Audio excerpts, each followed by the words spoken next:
১৯৭০ দশকে আর্ল নাইটিঙ্গেলকে বলা হতো সেলফ ডেভেলপমেন্টের বিশ্বগুরু।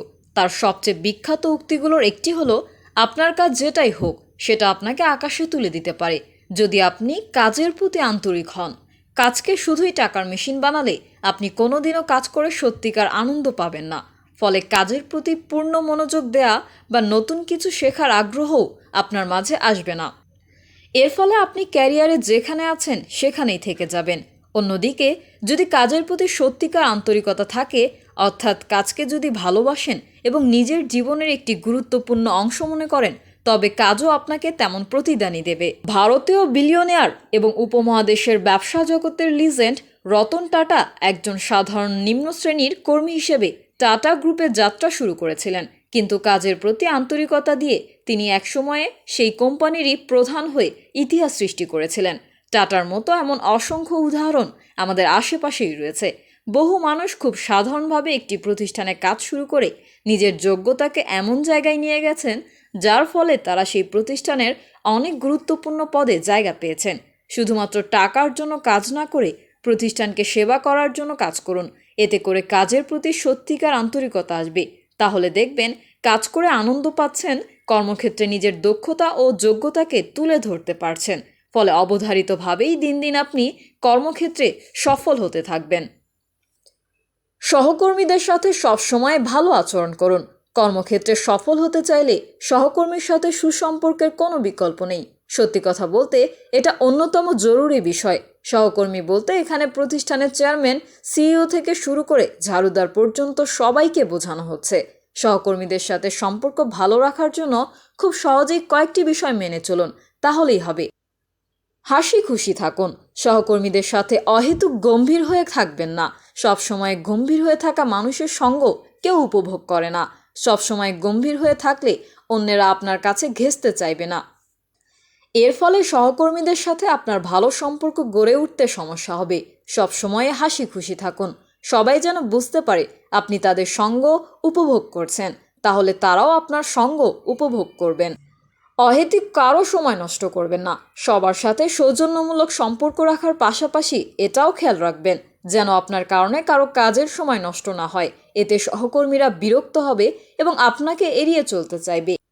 এছাড়া আপনাকে গায়ে পড়া এবং ব্যক্তিত্বহীন মানুষ বলে মনে করবে।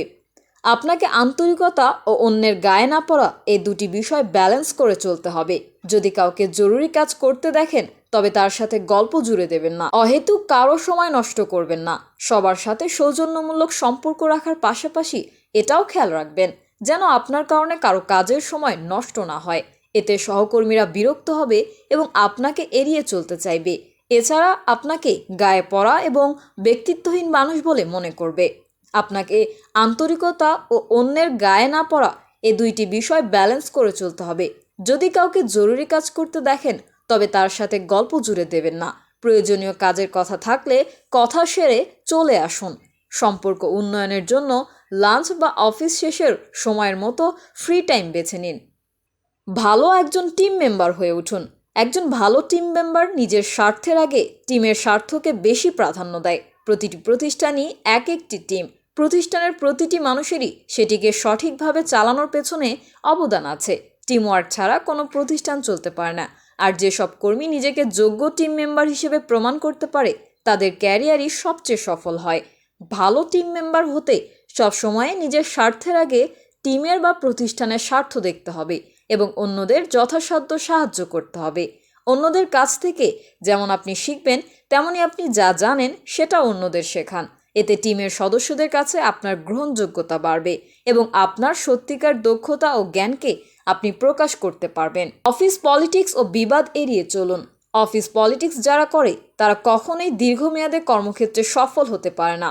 আর এটা তারাই করে যারা সত্যিকার কাজে দক্ষ নয়, তাই অন্যভাবে সফল হতে চায়, যেটা আদতেই সম্ভব নয়। কোনো সহকর্মীর কাছে অন্যের নামে দুর্নাম তো করবেনই না। কেউ যদি অন্য কারো নামে আপনার কাছে দুর্নাম করে তাতেও যোগ দেবেন না। নেগেটিভ কথার বদলে সবসময় পজিটিভ কথা বলুন। কর্মক্ষেত্রে দ্বিমত থাকবেই, কিন্তু একে কখনো বিবাদে পরিণত হতে দেবেন না। রাগারাগি গোলমাল সবসময় এড়িয়ে চলুন। কর্মক্ষেত্রে শত্রু তৈরি হয়ে গেলে সেখানে সাফল্য পাওয়া কঠিন হয়ে যায়। কাজের বিষয়ে দ্বিমত হলেও সেটা যেন ব্যক্তিগত পর্যায়ে না যায় সেই ব্যাপারে সচেতন থাকুন। একটু বেশি কাজ করুন কর্মক্ষেত্রে সফল হওয়ার জন্য। আপনার জব ডেসক্রিপশনে হয়তো দেয়া আছে দিনে 8 ঘন্টা ডিউটি।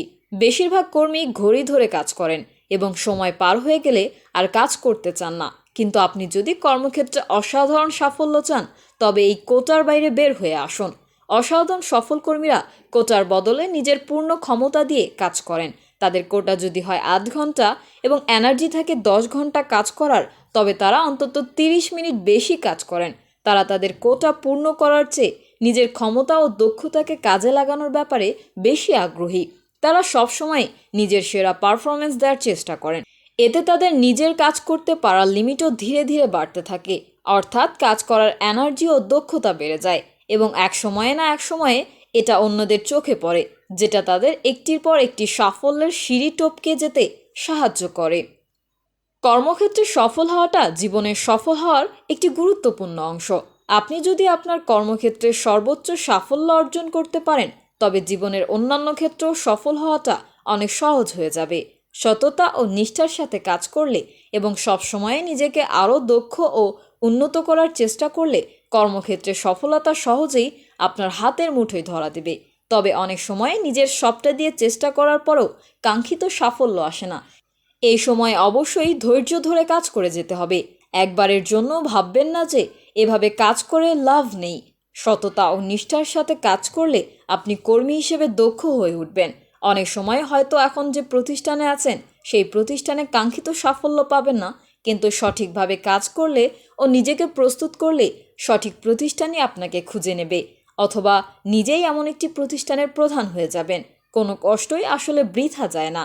অন্যান্য ক্ষেত্রের মতো কর্মক্ষেত্রে সাফল্য পেতে হলেও আপনাকে নিষ্ঠা, সততা ও ধৈর্যের সাথে কাজ করতে হবে। তাহলেই একদিন কর্মক্ষেত্রে কাঙ্ক্ষিত সাফল্য পাবেন। আর সেই সাফল্য পাওয়ার ক্ষেত্রে এই কথাগুলো যদি আপনার একটুও কাজে আসে তাহলেই আমাদের প্রচেষ্টা সফল হবে। সাফল্য পাওয়ার এই যাত্রায় আপনাকে স্বাগতম।